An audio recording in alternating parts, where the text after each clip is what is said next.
말씀입니다. 1절에서 6절까지 함께 합독하겠습니다.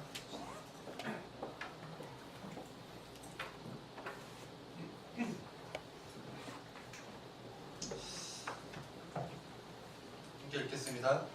복 있는 사람은 악인들의 길을 따르지 아니하며 죄인들의 길에 서지 아니하며 오만한 자들의 자리에 앉지 아니하고 오직 여호와의 율법을 즐거워하여 그의 율법을 주야로 묵상하는구나. 그는 시냇가에 심은 나무가 철을 따라 열매를 맺으며 그의 잎사귀가 마르지 아니하는 같으니 모든 일이 다 형통하리로다. 악인들은 그렇지 아니하며 오직 바람에 나는 겨와 같도다. 그러므로 악인들은 심판을 견디지 못하며 죄인들이 의인들의 모임에 들지 못하리로다. 그런 의인들의 길은 여호와께서 인정하시나 의인들의 길은 망하리로다. 아멘. 제가 예전에 어떤 기사를 봤는데요. 그게 이제 사람 고치는 의사의 그 직업을 가진 사람들이 평균적으로 일반인들보다 그런 평균 수명이 한 20년 정도 이렇게 적다고 그래요. 실제. 그러니까 생각해 보면은 굉장히 사람 몸에 대해서 또 건강에 대해서 많이 공부하고 또 잘 알지만 많이 안다고 해서 오래 사는 게 아니라는 거죠. 실제 의사들 중에는 뭐 정신 문제가 있는 많은 그런 정신 문제를 많이 가지고 있기도 하고 또 밤에 잠을 못 자서 실제 이제 불면증 때문에 약을 이렇게 처방받아서 먹을 만큼 힘든 그런 분들도 많다고 그런 기사를 본 적이 있습니다. 사람들이 그 엘리트가 되고 싶어하죠. 그리고 자녀를 낳아도 좀 내 자녀들이 엘리트로 자랐으면 좋겠다. 좀 전문인으로 컸으면 좋겠다. 그런 바람을 가지고 키우지만 실제 엘리트가 되어도 내가 내 힘으로 내가 해결할 수 없는 문제를 만나면 다 무너지게 돼 있어요. 뭐 공부를 잘해도요. 예. 돈이 많아도 마찬가지예요.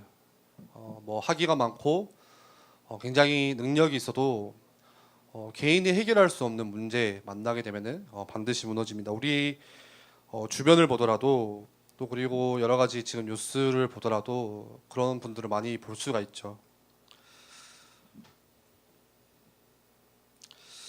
굉장히 그 성공한 사람들이 대단한 것 같지만 엘리트들이 대단해 보이지만 우리 눈에는 근데 보이지 않는 한쪽 구석에는 늘 비어 있어요, 마음이. 이제 그게 문제인 거죠. 그래서 아무리 전문이라고 해도 인생을 자기 전문 분야대로 사라지지가 않고 늘 어려운 것 같아요.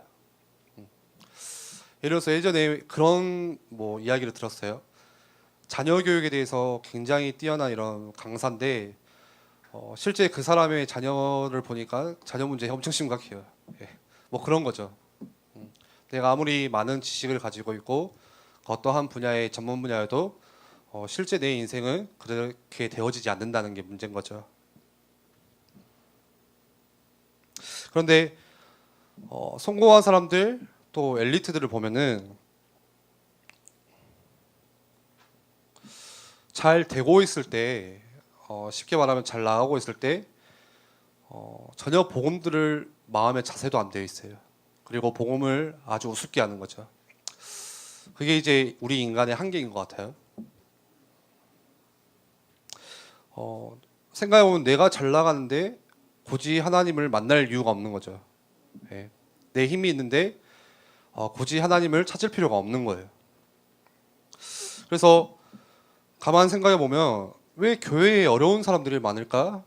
왜 이 교회 안에 공동체 안에 힘든 사람들이 좀 더 이렇게 다 힘들다는 건 아니지만 왜 힘든 사람들이 더 많을까 했을 때는 그런 것 같아요. 예. 내게 문제가 없고 어려움이 없으면 굳이 하나님을 찾을 이유가 없다는 거죠.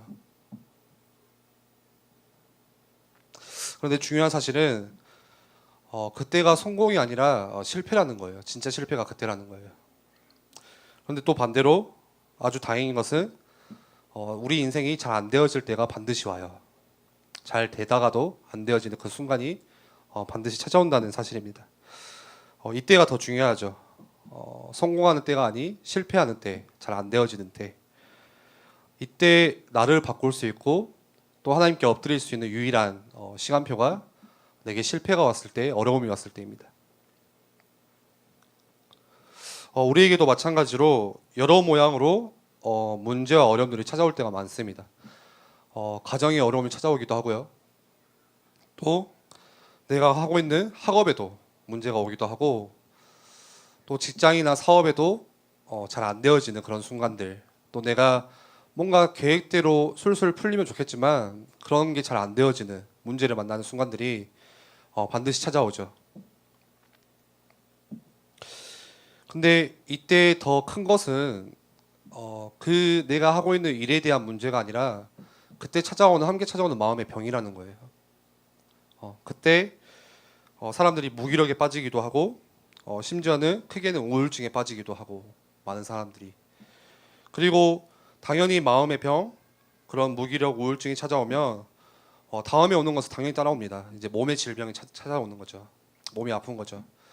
그러면 그때 이제 거의 대다수의 사람들이 두 손 두 발 다 들고 다 항복하는 때. 근데 중요한 거는 복음 안에서는 이때가 중요한 거예요. 이때 우리가 전혀 부정적인 생각을 하면 안 돼요. 부정적인 생각을 할수록 또 다른 부정을 낳아요. 그러면 이제 회복할 수가 없는 거거든요. 중요한 사실은 내가 잘 안 될 때, 내가 뭔가 문제를 만났을 때, 그때는 내가 이유도 핑계도 다 내려놓고 하나님께 나아가셔야 되는 하나님의 신호, 시간표라고 생각하시면 되겠습니다. 하나님은 전능자시고 또 반드시 피할 길이 있고, 내 지금 문제 다 바꿀 수 있는 능력이 하나님께 있으세요. 내게 있는 게 아니라.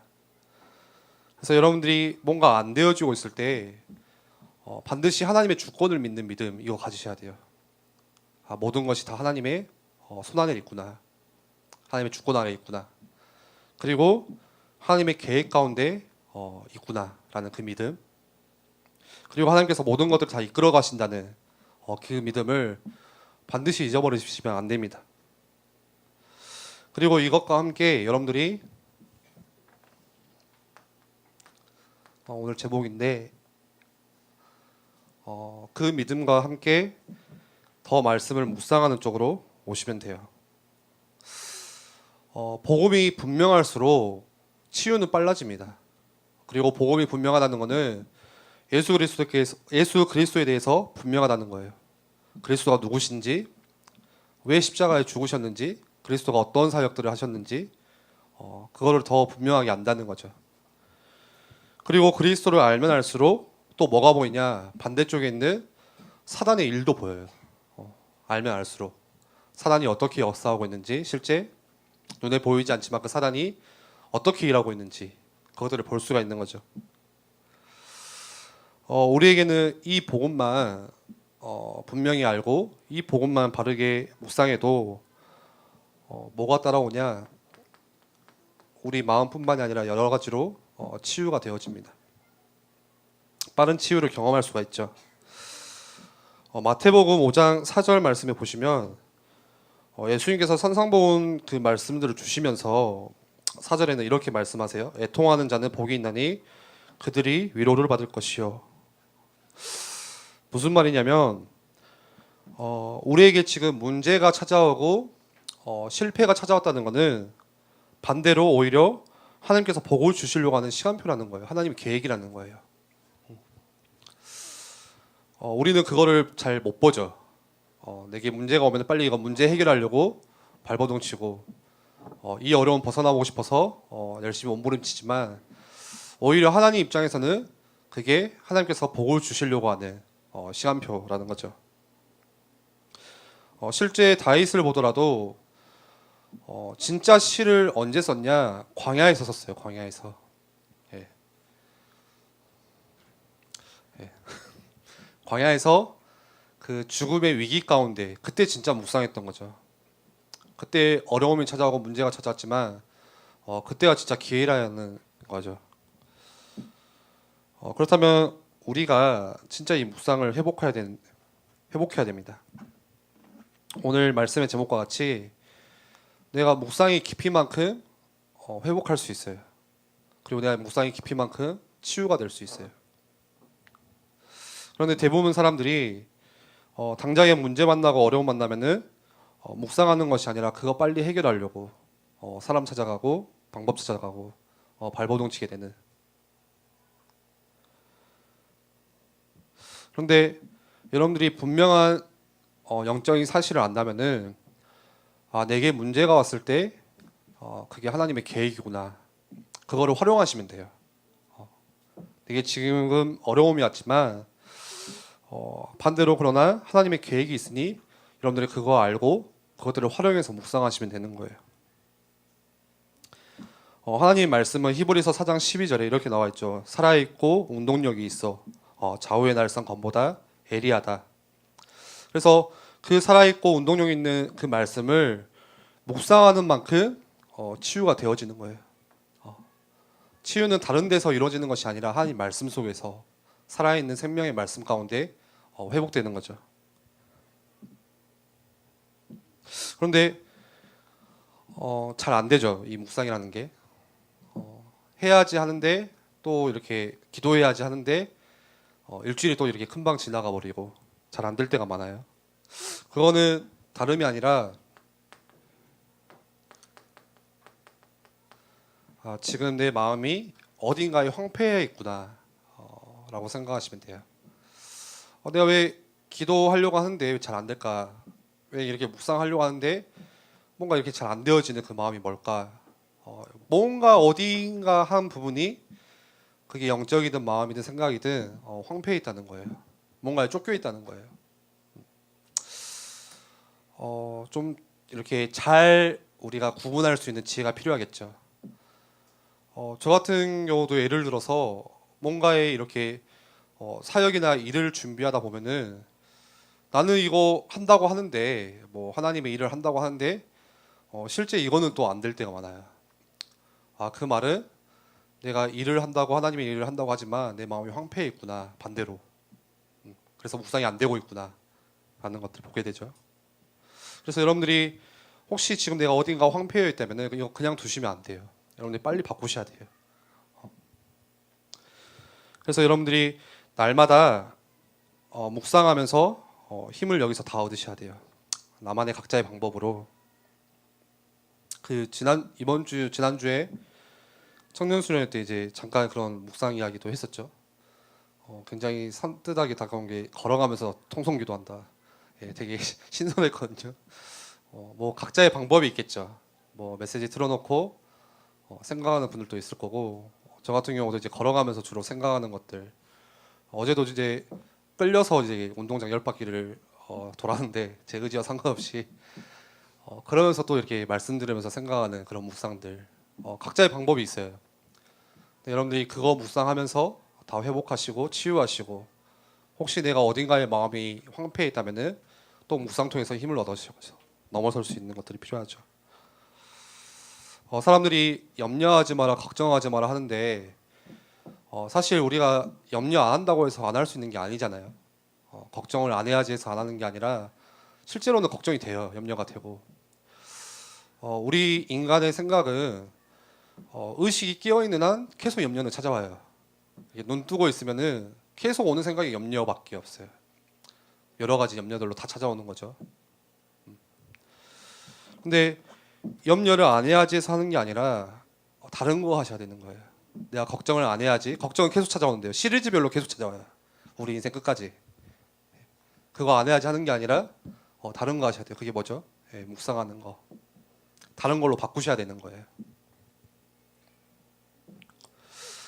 그래서 묵상이 되어진다면은 묵상이 되어진다는 거는 내가 염려가 줄어들고, 그리고 반대로 진짜 영적인 힘이 그 속에서 일어나는 거. 그래서 우리 청년들이, 저도 마찬가지로 또 이번 주 말씀을 묵상할 수 있는 거 각자의 방법으로 시작하셔야 돼요. 묵상이라는 건 굉장히 쉽죠. 계속 말씀을 생각하고 생각하는 거. 오늘 그 중고등부 같은 경우는 제가 이렇게 묵상이라 해서 대충 이렇게 알려줬거든요. 근데 청년들이라면은 뭔가 이게 각자의 그런 시스템, 묵상할 수 있는 시스템이 있어야 돼요. 내가 직장에 있든지 혹시 바쁠 때라든지, 바쁠 때는 묵상할 수 없나요? 그거 아니잖아요. 예, 바쁠 때도 할 수 있죠. 내가 누굴 만날 때라든지 또 생각할 수 있는. 그런데 잘 이렇게 메시지가 기억이 안 날 때가 많아요. 지금 한국 교회 문제, 세계 교회 문제가 말씀을 들어도 말씀이 기억이 안 난다는 거. 예. 예배를 많이 드리지만 말씀이 전혀 기억이 안 난다는 거. 그리고 심지어 묵상할 수 있도록 책을 만들어 주는데도 이게 한 달이고 지나도 잘 안 되어지는 거. 쉽지는 않죠. 오늘 우리 시편 말씀 보니까